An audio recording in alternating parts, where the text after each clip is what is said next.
Ang ating pong, tatalakayin 'no, dito sa ating episode nito ay may kinalaman po sa sulat po sa'tin ni Narlene, ah, Narlene Herrera Herrera o 3115, okey. Sabi niya sa'kin, sa sulat niya, "Paano po attorney, na-diagnose po with bipolar ang aking tatay. Paano po kaya ang decision making niya regarding bentahan halimbawa ng lupa?" Okay. Well, una, ano bang ibig sabihin ng bipolar? So, bipolar itself 'no, sa pagkaalam po natin dahil hindi naman po tayo psychiatrist 'no, ah, o medical practitioner.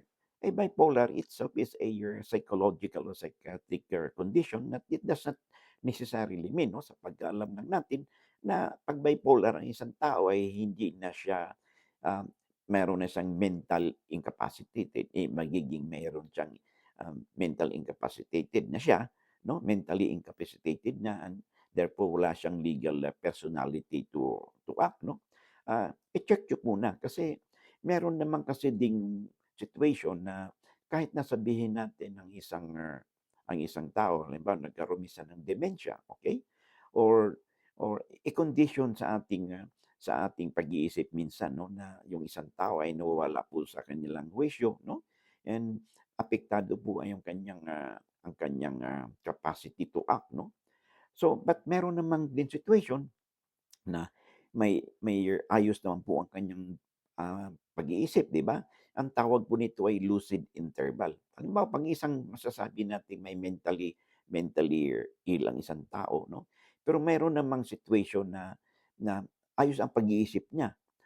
We call this in law lucid interval. So that means merong mental clarity yung kanyang pag-iisip niya. In this kind of situation 'no, ay pwede pa rin siyang mag-act as meron siyang legal capacity to act, alam niya yung kanyang ginagawa and therefore, kung ganito ang situation ng father mo 'no, ah, ay meron siyang during his lucid interval, alam niya yung ginagawa niya 'no, merong klarong-klaro naman na meron siyang clear thinking about, sa ginagawa niya, decision niya.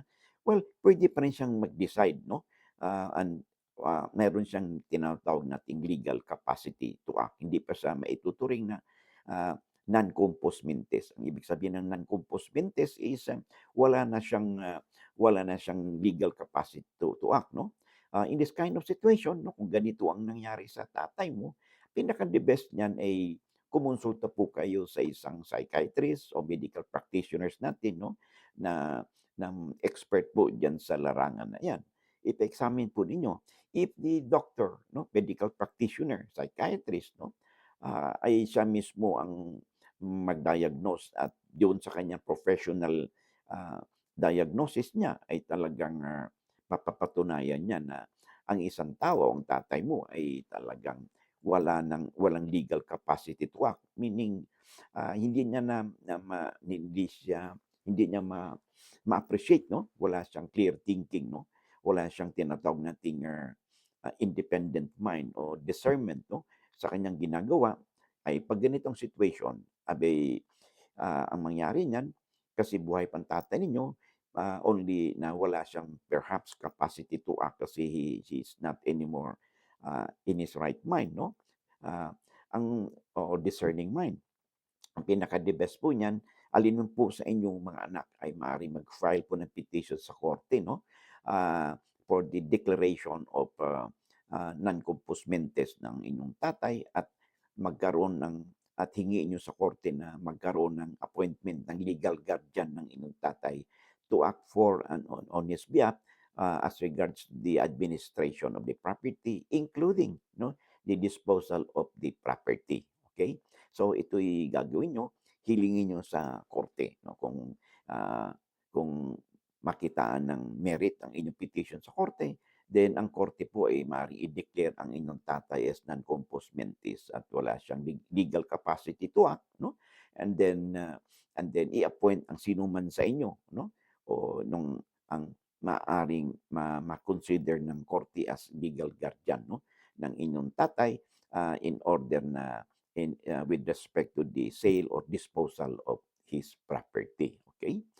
So, 'yan ang po ang inyong gagawin. So, tandaan po natin, it does not mean na bipolar na, 'no, ay hindi wala ng legal capacity to act. What is important is during the lucid interval, 'pag sinabing lucid interval, merong mental clarity, ay puwede pa rin siyang, ah,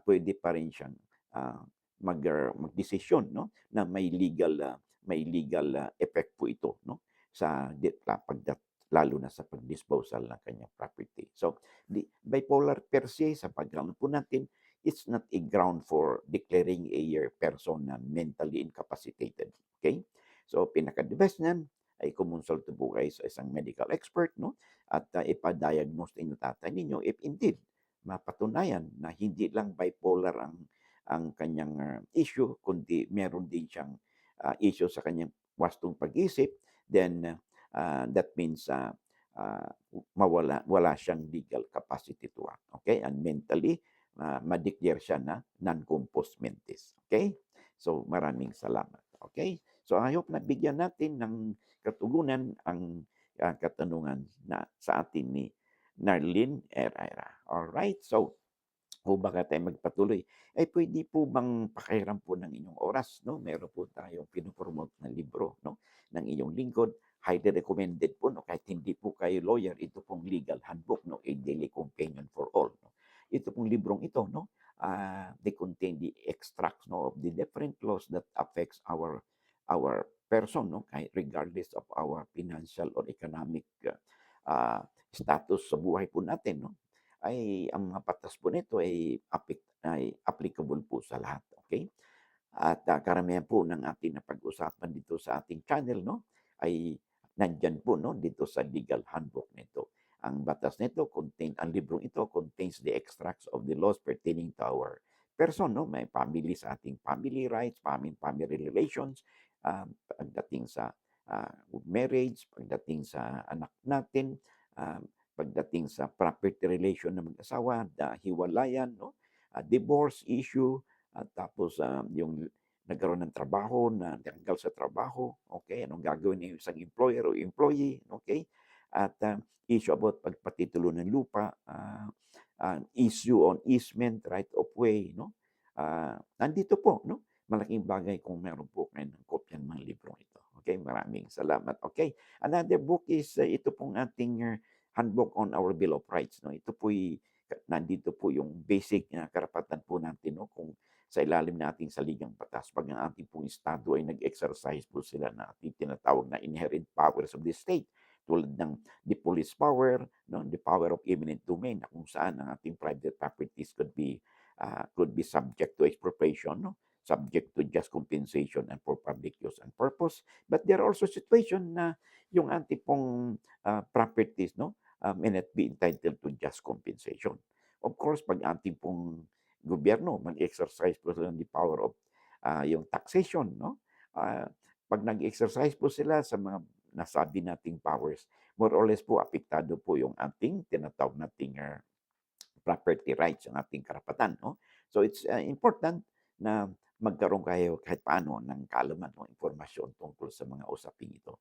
Of course, kayo ayun din po, no, we are now already in the digital age, no, na kung saan ang ating po mga electronic gadgets, computer, laptop, tablet, saka mobile phone po natin, pag nagamit po ito ng krimen, no, it becomes a cybercrime, an object of a cybercrime, and then yung ating po mga gadget, no, could be taken, no, for forensic examination at iba pa man dapat gawin, and this requires different kinds of cyber warrants, okay? And then kung ang isang tao po na-aresto, no, walang warrant, o warrantless arrest, no, at ito ay under investigation. Ano bang karapatan ng isang tao na under custodial investigation? So, yan po mga basic na mga karapatan po natin, ay pag meron po kayong copy nito sa inyong yung ating handbook on the Bill of Rights, ay malaking bagay po, no, na may sa inyong reference guide po ninyo. Sabi nga natin lagi, di ba?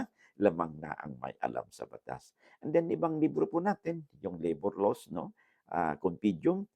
This is handy materials for our HR practitioners at sa mga labor relation lawyers po natin, at ating pong corporate law, no? Annotated, no? Sa mga corporate lawyers po natin, handy materials po itong librong ito for your practice. Of course, The last but not the least, yung ating pong SIPRA, the Code of Professional Responsibilities and Accountability, no?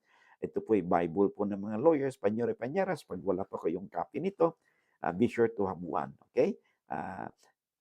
These books po are distributed po, no? Published and distributed by Central Books, the leading law books publishers po dito sa Pilipinas. They have branches in Manila, Makati, Mandaluyong, and in Makati, and in Quezon City.